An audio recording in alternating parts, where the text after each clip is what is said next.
प्यारे बच्चों, कैसे हो? आज हम लोग नया चैप्टर स्टार्ट करने जा रहे हैं, that is chapter number 6 of this part 1। 6, 7 and 8 तीन चैप्टर बाकी है, तीनों एक ही डायरेक्शन में जाने वाले हैं। चैप्टर नंबर 1 में सिर्फ चार्ज पढ़ा, इलेक्ट्रिक फील्ड पढ़ा। चैप्टर नंबर 2 में पोटेंशियल पढ़ा, कैपेसिटर देखा। देन आफ्टर थर्ड में मोशन ऑफ द चार्ज करके इलेक्ट्रिक करंट समझाया आपको, ओम्स लॉ समझाया, किरचॉफ रूल समझाए, बैटरी का ईएमएफ समझाया, सीरीज पैरेलल कनेक्शन रेजिस्टेंस का आया। चैप्टर नंबर 4 में हम लोगों ने इलेक्ट्रिसिटी से मैग्नेटिज्म कैसे प्रोड्यूस होता है वो बताया। उसके साथ में Biot Savart rule, Ampere's law, galvanometer, voltmeter, current meter, वो सब कुछ समझाया आपको। Then after in chapter number 5 we discuss about the magnetism and the matter। Earth के साथ में रिलेटेड मैग्नेटिज्म कौन सा है, इलेक्ट्रिसिटी एंड मैग्नेटिज्म के बीच में कोरिलेशन क्या क्या है, वो सब कुछ समझाया। Finally dia, para, ferro magnetism समझाया, इलेक्ट्रोमैग्नेट्स क्या है वो समझाया। And now we are going to start chapter number 6, electromagnetic induction. थोड़ा ब्रीफ इंट्रोडक्शन आपको बता दूं। प्यारे बच्चों, क्या है कि पहले के जमाने में जब ये कंबाइन नहीं हुआ था तब इलेक्ट्रिसिटी एक फील्ड अलग था, मैग्नेटिज्म अलग पढ़ाया जाता था, अलग समझाया जाता था, उसका एक्सपेरिमेंट भी अलग था, वैसे इलेक्ट्रिसिटी भी अलग था। चैप्टर नंबर 4 में उसको कंबाइन किया कि the charge if it is in a motion and if it is in अ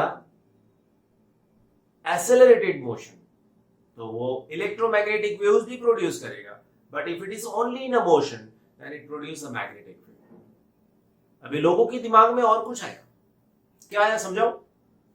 कि अगर चार्ज मूवमेंट करता है, करंट देता है आपको, तो वो करंट मैग्नेटिक फील्ड दे रहा है। तो उससे उल्टा कि अगर मैग्नेटिक फील्ड में कुछ चेंज कर ले तो क्या वापस चार्ज का मोशन पॉसिबल है? ऐसा दिमाग में क्वेश्चन आया, साइंटिस्ट के दिमाग में। हमारे तुम्हारे दिमाग में तो होता नहीं है ऐसा, एक ही बात होती है, एंजॉय लाइफ, है ना? ओके, तो वो टाइम के ऊपर एक छोटी सी थॉट, एक छोटे से विचार ने साइंटिस्ट को मजबूर कर दिया कि यस, अभी कुछ करते इसके लिए। सो दे थिंक अबाउट इट। उन लोगों ने सोचा ऐसा कुछ, एंड फैराडे, हेनरी, एम्पियर, बहुत सारे साइंटिस्ट थे वो टाइम पे ऊपर। तो उन लोगों ने भी इसके साथ में काम किया, और सबसे ज्यादा काम, maximum work done by the two scientist, Faraday and Henry. They correlate the two things, that is, as the current will produce the magnetic field, if there is change in the magnetic field, it will also produce the charge in a motion. And वो आज की date में बहुत important चीज साबित हो गई। Faraday ने जब ये एक्सपेरिमेंट बताया था ना पहले कि यार मैग्नेटिक फील्ड से चार्ज मूवमेंट करने लगता है, तो वो टाइम के ऊपर उसको क्वेश्चन पूछा गया था कि भाई इससे होगा क्या? जैसे आप कुछ नया करते हो तो कोई आपको क्वेश्चन पूछ सकता है, ओके ठीक है चलो क्या कर लोगे इससे? तो वैसे उनको भी पूछा गया था, ओके ठीक है क्या कर लोगे? Then he said that what is the use और what is the purpose of newborn baby. Newborn baby, बच्चा छोटा सा है, वो कुछ नहीं कर सकता, लेकिन बड़ा होके कुछ कर सकता है। वैसा ही आंसर उन्होंने दिया था। और आज अभी हम लोग जो इलेक्ट्रिसिटी से चलने वाले इंस्ट्रूमेंट की बात करते हैं, लेकिन इलेक्ट्रिसिटी कैसे मिलती है अगर वो चीज देखी जाए तो वो ये एक्सपेरिमेंट की देन थी। अगर ये एक्सपेरिमेंट नहीं होता तो आज हमारे पास वैसे ही केमिकल सेल से एनर्जी मिलनी चाहिए थी, वही हम लोग यूज करते हैं, और वो कॉस्टली होती है। तो ये समझाने का काम वो दोनों साइंटिस्ट ने किया। उसके बाद में तो चल पड़ी, फिर बहुत सारे एक्सपेरिमेंट हुए, बहुत सारी चीजें नई नई नई बनती गई, और आज की डेट में जो मॉडर्न हम लोग यूज करते हैं वो बात तो आपके साथ में है। So let we start something related to it. सबसे पहले इसमें है फैराडेज एंड हेनरीज एक्सपेरिमेंट, लेकिन मैं थोड़ा आपको मैग्नेटिक फ्लक्स के लिए समझा देता हूं, क्योंकि इसमें आने वाला है वर्ड उन लोगों ने यूज नहीं किया, लेकिन मुझे आपको समझाने के लिए वो टर्मिनोलॉजी चाहिए, राइट? सो सबसे पहले हम लोग आज ही समझाने वाले वो टॉपिक आज ही आ जाएगा कंटिन्यूटी में, लेकिन मैं पहले समझा देता हूं magnetic flux.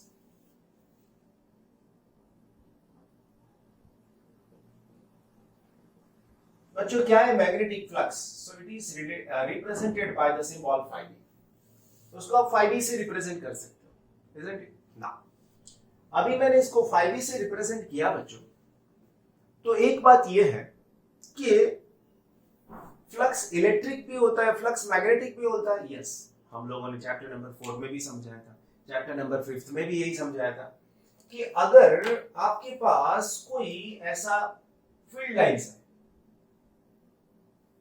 so this is called the magnetic field line. They are starting from N pole and they are completing at the S pole. Again वो S में से N में वापस आएगा, वो हमारा क्वेश्चन नहीं है, क्योंकि हमको तो फ्लक्स एक्सप्लेन करना है। If I took this type of area in it, इसके अंदर अगर मैंने ऐसा कुछ एरिया ले लिया, so what about the magnetic flux link with the surface?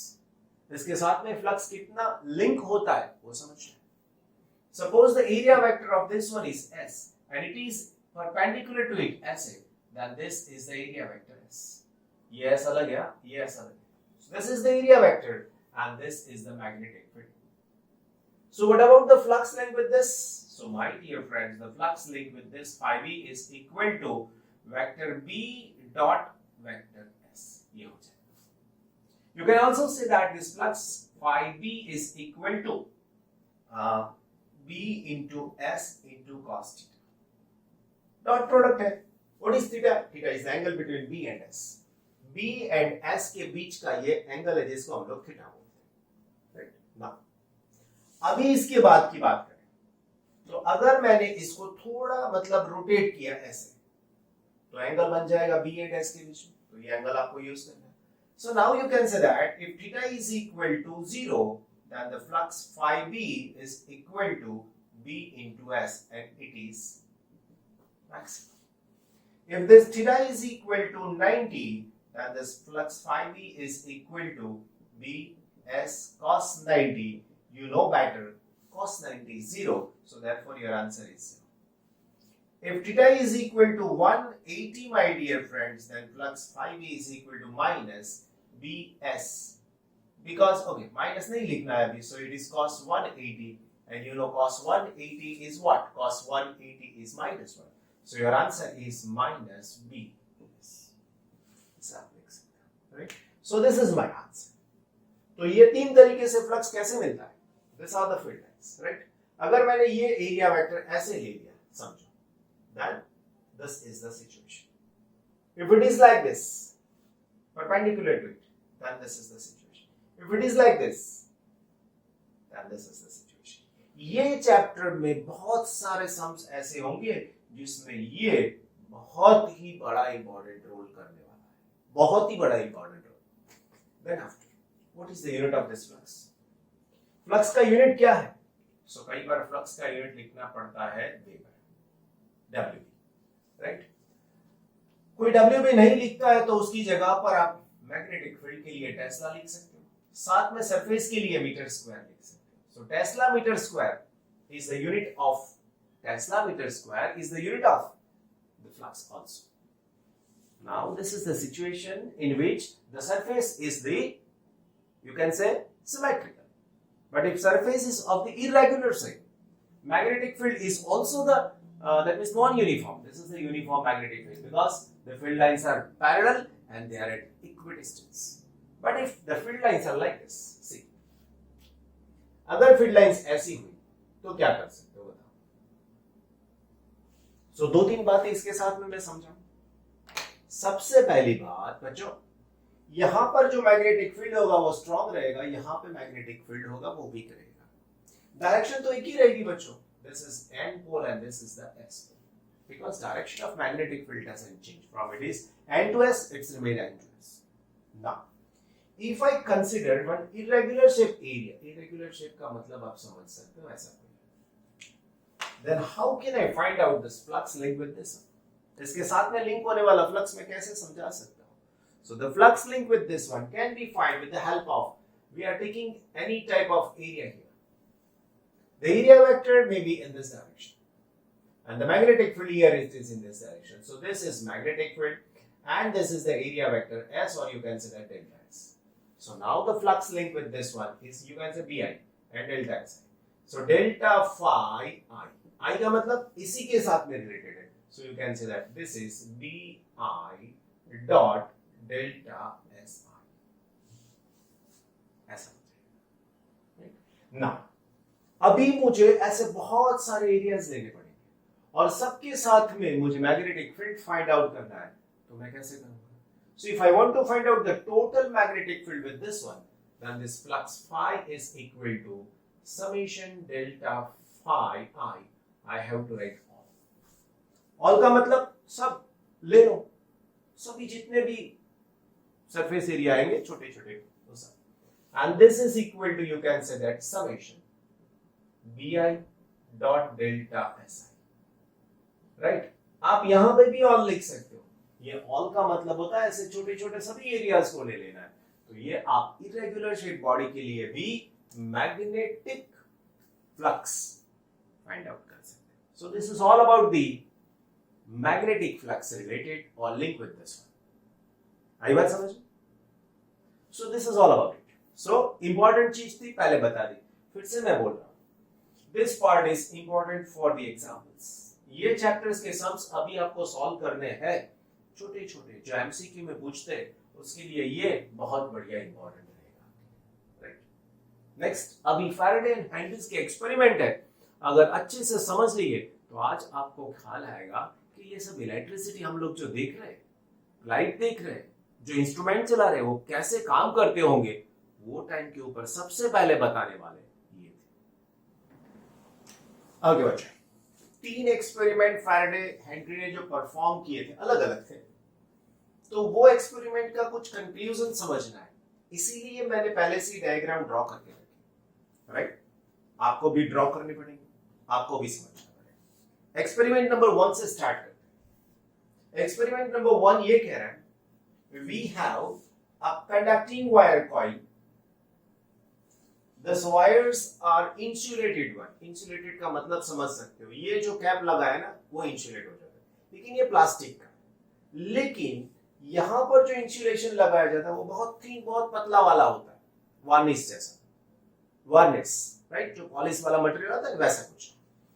So this is nothing but a coil. Its windings are separated from each other with the non-conducting material. It is connected with one galvanometer. You know battery galvanometer, right? So this is the galvanometer scale. The 0 is here normal.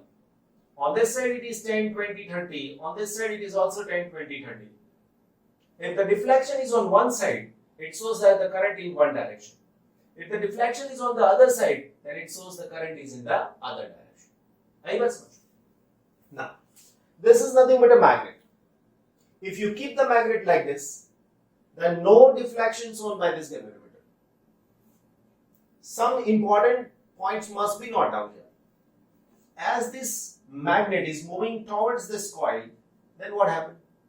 The magnetic field lines of these N poles which are coming out of it, this magnetic field lines are, you can say, just coincide with this one, like this.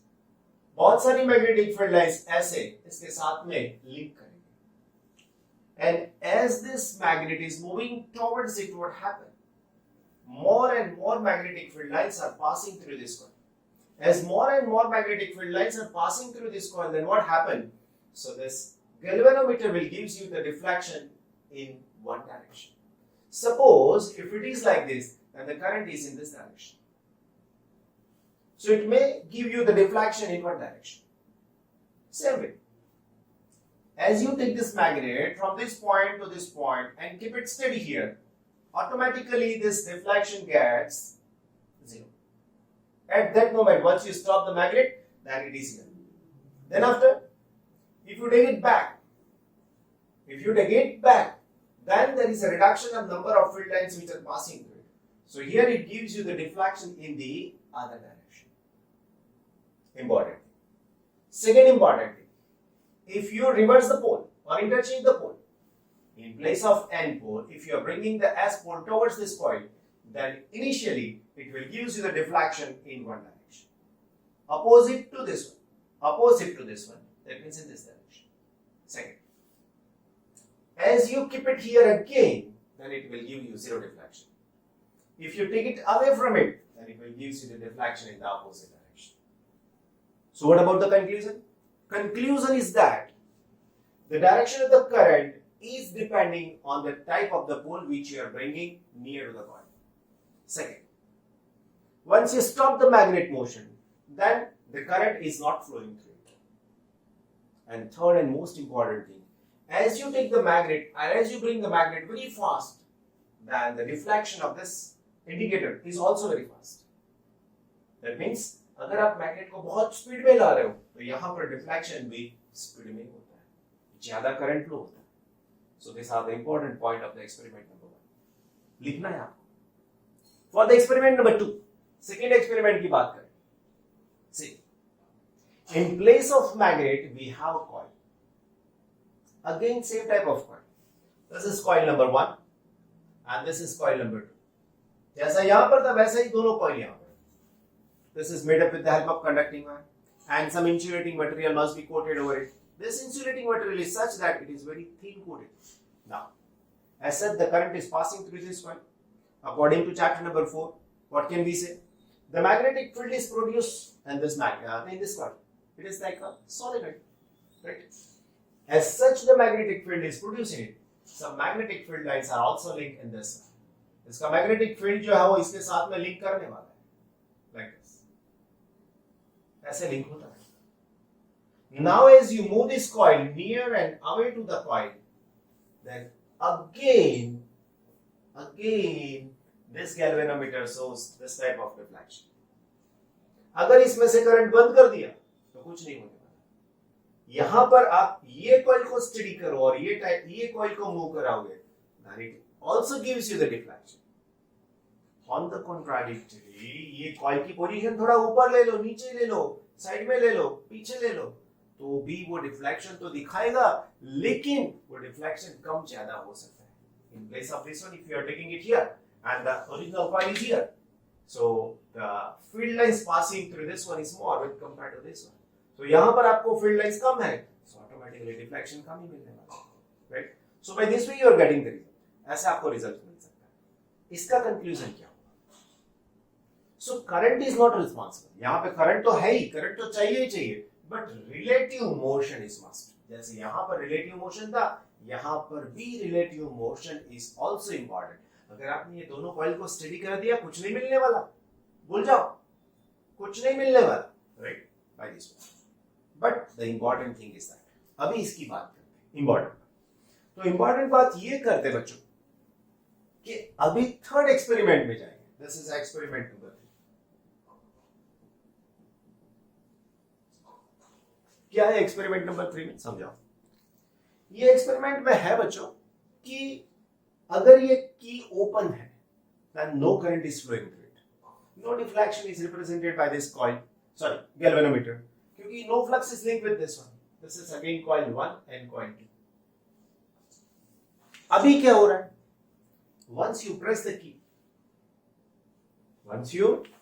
key, all of a sudden the magnetic field is produced in it from 0 to maximum. That's it.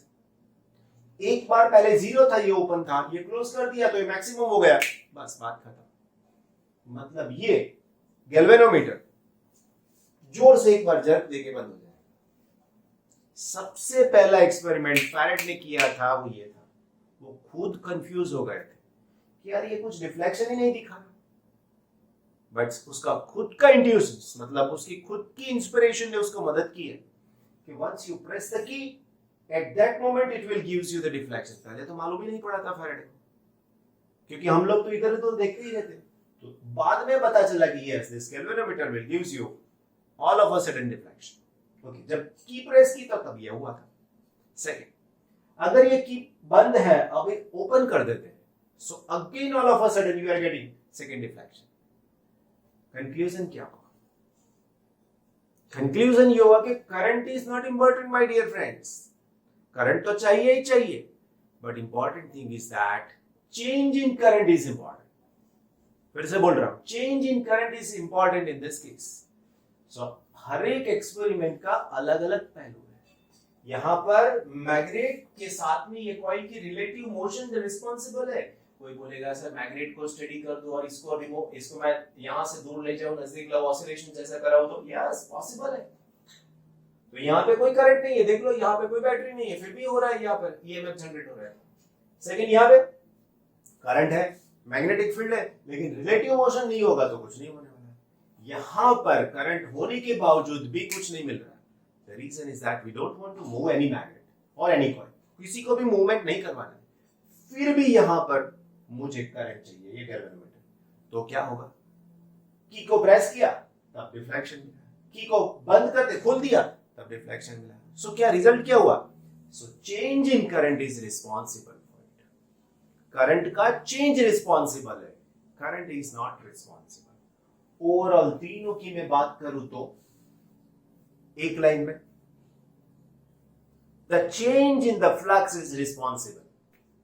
EMF generate करने के लिए flux का change होना जरूरी है. Flux तो होना ही चाहिए, लेकिन फ्लक्स स्टेडी नहीं होना चाहिए, फ्लक्स का चेंज होना जरूरी है. So this are the historical experiment perform by the Faraday and the Henry. बहुत बहुत इंपॉर्टेंट है ये हिस्टोरिकली, क्योंकि इसी के बेस के ऊपर आज की जो इलेक्ट्रिसिटी जनरेट होती है, एसी जनरेशन, वो इसी के बेस के ऊपर है. 10th स्टैंडर्ड में आपने डायनेमो पढ़ा था, एसी जनरेटर पढ़ा था, वो इसी से बना है. आप जो बाइक चलाते हो, बैटरी ऑपरेटेड लाइट नहीं होता है ना, तो जब लीवर देते हैं ना, तो फोकसिंग हेडलाइट का फोकसिंग देख लेना. अगर स्पीड कम है तो लाइट कम मिलेगी, स्पीड ज्यादा लगाओगे तो उसके अंदर मैग्नेट का रोटेशन जल्दी होगा, लाइक दिस, तो हेडलाइट ज्यादा लाइट दे सकती है. Right? So this are the ways by which we can generate the electricity with the help of some magnetism. प्यारे बच्चों, मैग्नेटिक फ्लक्स समझा दिया मैंने, वो टेक्स्ट बुक का टॉपिक नंबर है 6.3. Now we want to explain important theory for the 2 marks and also important one related to the natural law of physics जो है उसी के साथ में. 6.4 Faraday's law of induction. जहां कहीं भी मैग्नेटिक फ्लक्स का चेंज होता है वहां पर ईएमएफ जनरेट होता है, लेकिन वो कितना होता है, कितनी वैल्यू वाला होता है, वो देने का सबसे पहला काम किया था फैराडे ने. एक्सपेरिमेंट नंबर 1 याद करो. We have a magnet and we have a coil. If I move this magnet very fast away and near to this coil, then the EMF generated in the coil is more. Once आप एक बात fix कर लो, where there is a current, there must be a EMF in this one. कहीं पे भी current flow हो रहा है, मतलब उसको कोई धक्का देने वाला, एनर्जी देने वाला कोई है. अगर कौन है वो नहीं मालूम तो हम लोग कुछ नहीं कर सकते, लेकिन यहां पर मालूम है कि फ्लक्स का चेंज होने वाला है, और वही फ्लक्स का चेंज आपको क्या दे सकता है, ईएमएफ दे सकता है. See the experiment number 1. As you move this magnet away और near to this coil, then EMF is generated. तो उसके अंदर फ्लक्स का चेंज हो रहा है टाइम के साथ में. फास्ट मूव कराते हो आपको ईएमएफ ज्यादा मिल रहा है, स्लो मूवमेंट देते हो आपको ईएमएफ कम मिलता है, करंट कम मिलता है, ईएमएफ कम मिलता है. मतलब क्या हुआ, फास्ट एंड स्लो किसको बोलेंगे, टाइम के साथ में बच्चों, है ना. So relative motion is there and it must be related with the time. Second की बात करें, 2 कॉइल थी, एक में करंट था, एक में नहीं था. अगर ये करंट वाली कॉइल को मूवमेंट कराया या इसको मूवमेंट कराया, तो मूवमेंट कराना मतलब है क्या बच्चों, it is related with the time. Third में टाइम नहीं था, थर्ड में सिर्फ और सिर्फ वो की थी, और उसी के साथ में इसको नहीं जोड़े. In the first 2 experiment, the thing is that the EMF produced is related to the relative motion of the magnet or the coil which carry the current or the secondary coil.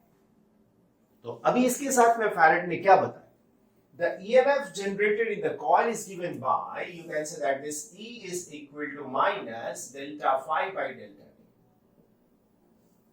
अभी इसी के ऊपर से हम लोग statement बना देते.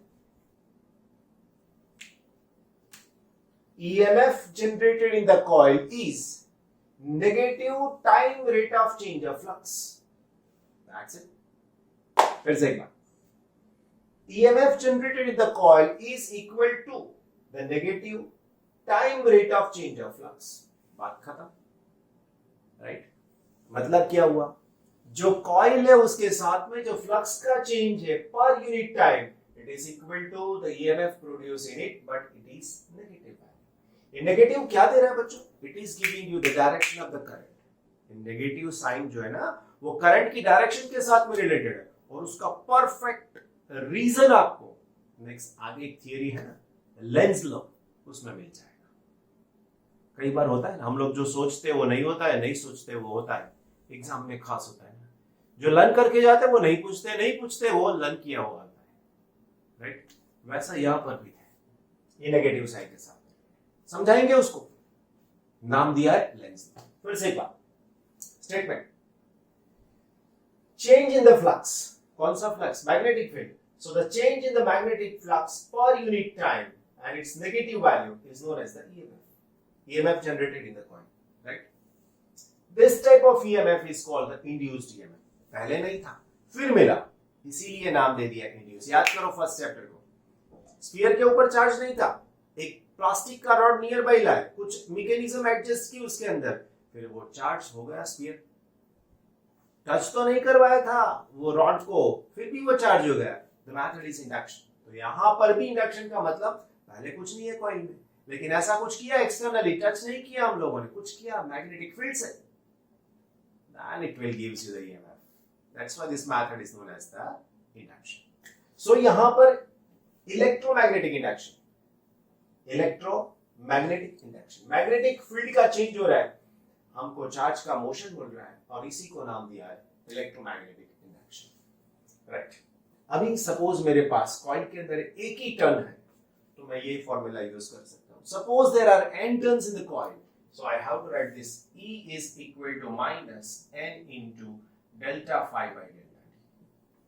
अगर मेरे पास टाइम का वैल्यू बहुत कम होता है प्यारे बच्चों, so I have to write, this is average value, I have to write minus limit delta t tends to 0 delta phi by delta t, so therefore you can write E is equal to minus d phi by dt।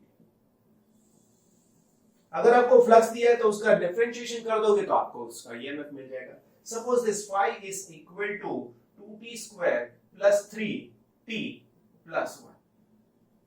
Find out the EMF after 1 second. 1 second के बाद में इसके अंदर EMF find out करो, तो मैं कर दूंगा उसका differentiation, so it is d phi by dt, so I just write d by dt of 2t square plus 3t plus 1 minus है।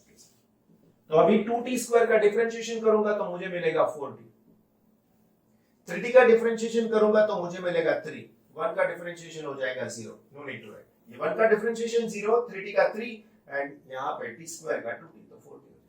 कौन से टाइम पे चाहिए बच्चों, बोला ना मैंने 1 सेकंड के ऊपर, so substitute t is equal to 1। पहले माइनस साइन तो रहेगा ही रहेगा, so it is 4 into 1 plus 3, तो क्या हो जाएगा 4 plus 3 then it is 7। आगे तो माइनस रहने ही वाला है बच्चों, so this is nothing but minus 7। Clear बात। तो ऐसे आपको ईएमएफ भी मिल सकता है, राइट। अभी बहुत सारे सम्स जो मैंने बताए थे ना वो इसी के बेस्ड है। फ्लक्स बच्चों, फ्लक्स में चेंज कैसे ला सकते हो, you can say that it is minus phi to minus phi। Delta T तो आपको मिल जाने वाला है, don't worry about it, and it is phi to minus। Flux में चेंज कैसे कर सकते हो, फॉर्मूला लिख दो, flux phi is equal to b a cos theta। what is b, magnetic field, a area and theta is the angle। how can you change the flux, flux कैसे change करवा सकते हो, तो by 3 means, magnetic field change कर सकते हो, area vector area change कर सकते हो, एंड एंगल चेंज कर सकते हो। मैग्नेटिक फील्ड कैसे चेंज कर सकते हो, करंट चेंज करने से। एरिया आप शेप चेंज कर दो, कॉइल अभी तक हमने सर्कुलर बताया था, कोई स्क्वायर कर दे, कोई रेक्टेंगल कर दे, कोई भी शेप ले लो, as you change the area flux also gets change. How can you change this theta, अरे यार बहुत इजी बात है, अगर मेरे पास ये कॉइल है ये, तो उसका एरिया वेक्टर होगा, अभी ये डायरेक्शन में मैग्नेटिक फील्ड देख लेना, तो अभी मैं रोटेट, अभी 0 एंगल है ना, इसके साथ में एंगल क्या है 0, this is the magnetic field and this is what, area vector, both are in the same direction. If I rotate it like this, then angle gets changed. If I rotate it again like this, तो change हो रहा है। अभी ऐसा है तो मैं ऐसा भी कर सकता हूँ, ऐसे भी जा सकता हूँ। So by this way you can change the angle. और अभी हम लोग घर के अंदर जो इलेक्ट्रिसिटी यूज कर रहे हैं ना, वो यही जो है चेंज करने से आपको मिलता है। टरबाइन घुमाते, याद है नर्मदा डैम गए हो तो मालूम होगा, टरबाइन घुमाते वहां पर, और टरबाइन घूमने से क्या होता है, फ्लक्स का चेंज होता है। फ्लक्स के चेंज से होता क्या है बच्चों, see it will produce the EMF, right? So by this means you are getting the EMF, and this is this one first given by the Faraday's law. So this one is the important one.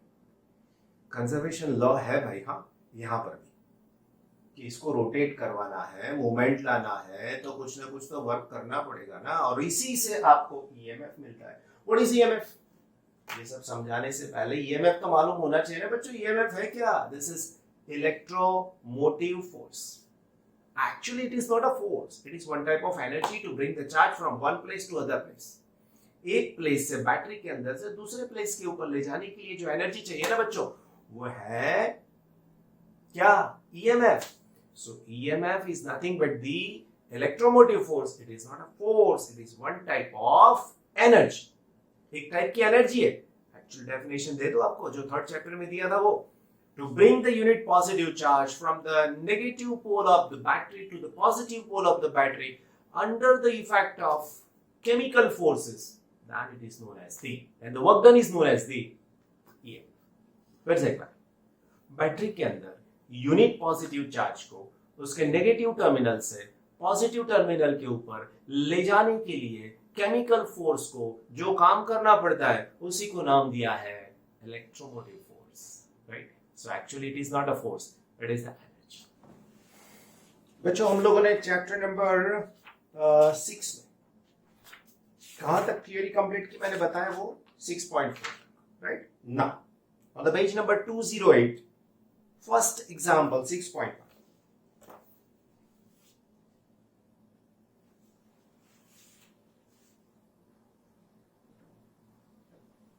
6.1, right?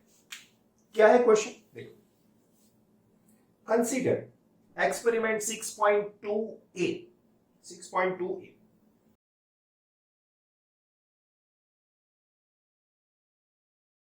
6.2a, अभी क्या करना है वो ए में। What would you do to obtain the large deflection of the galvanometer? 6.2 experiment मालूम है आपको, जिसमें मेरे पास था एक कॉइल ऐसे, और ये कॉइल के साथ में कनेक्टेड था गैल्वेनोमीटर, राइट? दूसरा था मेरे पास एक और कॉइल जिसके साथ में कनेक्टेड था एक बैटरी, राइट? तो अभी इसमें से करंट फ्लो होगा, करंट फ्लो होने से यहां पर मैग्नेटिक फील्ड जनरेट होगा। अभी क्वेश्चन क्या है बच्चों? क्वेश्चन है what would you do to obtain the large deflection in the galvanometer. ये गैल्वेनोमीटर के अंदर लार्ज डिफ्लेक्शन लाना है तो क्या करना चाहिए? तो जैसे ये कॉइल के अंदर करंट पास हो रहा है तो मैग्नेटिक फील्ड जनरेट होगा, according to chapter number 4 and with the help of chapter number 5। If I connect, और फर्स्ट क्या करना चाहिए? First of all, if I insert this type of soft iron rod in it, इसके अंदर मैंने ऐसा rod insert कर दिया, तो क्या होगा? तो इसके अंदर मैग्नेटिक फील्ड ज्यादा प्रोड्यूस होगा, बिकॉज ये सॉफ्ट आयरन है, और सॉफ्ट आयरन खुद हेल्प करता है ज्यादा मैग्नेटिक फील्ड प्रोड्यूस करने के लिए। चैप्टर नंबर 5 में जाओगे तो मालूम है। So as more field is produced, strength is more, so you can say that the more flux link with this one, galvanometer shows you the more deflection. पहले वाला रास्ता। दूसरा वाला, सेकेंड वे क्या होगा? सेकेंड वे ये होगा, if you connect the powerful battery, यहाँ पर अभी मैंने 2 सेल लगाए, 2 की जगह पे 10 लगा दो, 10 की जगह पर 20, sufficient है, ये कॉइल बर्न ना हो जाए। Sufficient वाला पावर यहाँ पे लगाओ, तो again it will produce the more electric, it can produce more magnetic field, so it can produce the more EMF in this one. So galvanometer का डिफ्लेक्शन ज्यादा मिलेगा। थर्ड वन क्या करना चाहिए? कोई बोले सर कुछ नहीं है मेरे पास, ज्यादा बैटरी भी नहीं है, नहीं क्या करूं मैं? सो तीसरा वाला ऑप्शन क्या है पता है बच्चों? सो तीसरा वाला ऑप्शन ये है कि इसको ज्यादा स्पीड से घुमाओ। ये तो कर सकते हो ना, दैट्स इट। अगर ये ज्यादा स्पीड से ऑसिलेशंस करवाया, मूवमेंट करवाया, तो यहाँ पर ज्यादा फ्लक्स जल्दी से लिंक होगा, it will produce the more deflection. See क्या है answer? To obtain the large deflection, one or more of the following steps can be taken. Number 1, use the rod made up of the soft iron inside the coil C2. Second, C2 मतलब ये वाला. Then connect the coil to the powerful battery जो बताया था वो. And the third one, move the arrangement rapidly towards the coil C1.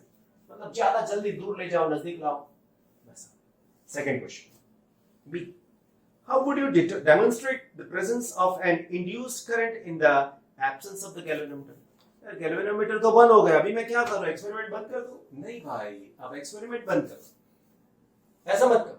आप यहां पर गैल्वेनोमीटर की जगह पर एक बल्ब लगा दो, छोटू सा bulb. So in place of galvanometer if you connect the bulb with the filament like this, ऐसा फिलामेंट लगा दिया। बल्ब के अंदर देख लेना फिलामेंट होता है, अभी तो आप देखोगे ना तो एलईडी वाला बल्ब मिलेगा, उससे पहले सीएफएल बल्ब मिलेगा, लेकिन उससे भी पुराना वाला वर्जन ट्यूबलाइट से भी तो बल्ब है ना, उसके अंदर फिलामेंट है, देखा है? बस वैसा छोटू सा लेना है आपको, यहाँ पे लगा दिया। अभी ये कॉइल को ऑसिलेट कराओगे, नियर बाय नियर अवे कराओगे तो ये करंट पास होगा इसमें से, और लाइट ज्यादा प्रोड्यूस हुई तो ईएमएफ ज्यादा, लाइट कम प्रोड्यूस हुई ईएमएफ कम। क्या है आंसर देख लेते हैं। Replace the galvanometer by a small bulb, the kind one finds in a small torch light. The relative motion between the two coils will cause the bulb to glow and thus demonstrate the presence of an induced current. Correct? ये सब experiment से Faraday को experimental man बोला गया था, एकदम सटीक से वो एक्सपेरिमेंट बताते थे। Correct? देखते आगे 6.2 illustration number 6.2 क्या है क्वेश्चन बच्चों?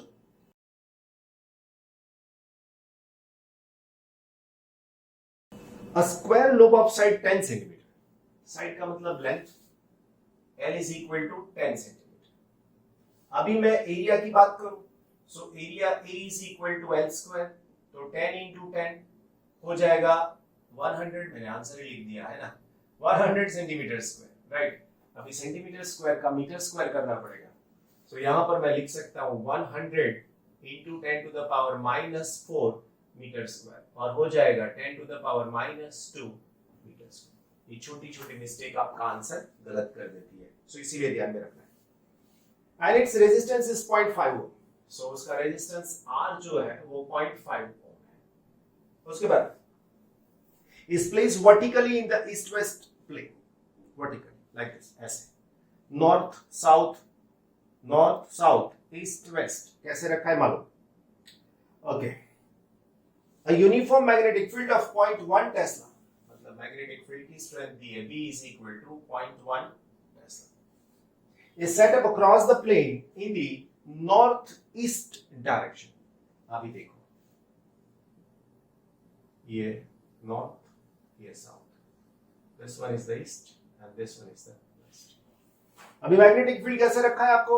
सो ईस्ट वेस्ट, सो ये हो गया east west, sorry W, east west direction, ये वाले प्लेन में वर्टिकली रखा है ना, like this. Okay, then after magnetic field north east direction में, नॉर्थ ईस्ट डायरेक्शन मतलब ये वाला, तो ये हो गया magnetic field.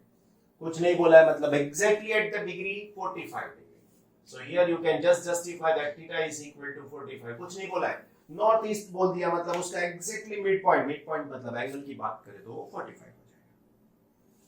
The magnetic field is decreased to 0 in 0.7 second, time भी दे दिया delta T, this delta t is equal to 0.7 second।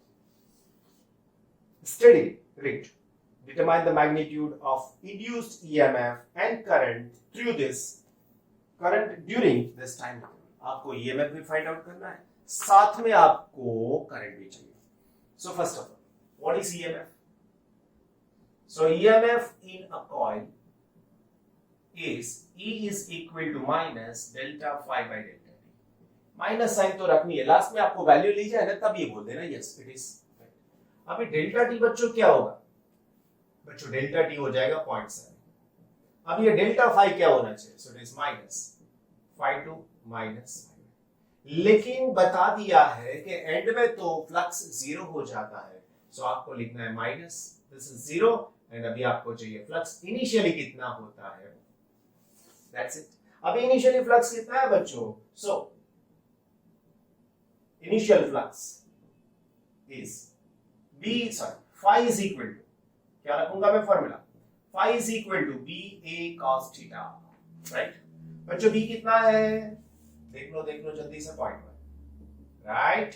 ए कितना है area, -2 10 to the power, and cos जल्दी से बताओ, cos 45, बच्चों ये हो जाएगा 10 टू द पावर -3, है ना इसके साथ में, and cos 45 is 1/√2, so this is the Weber, right?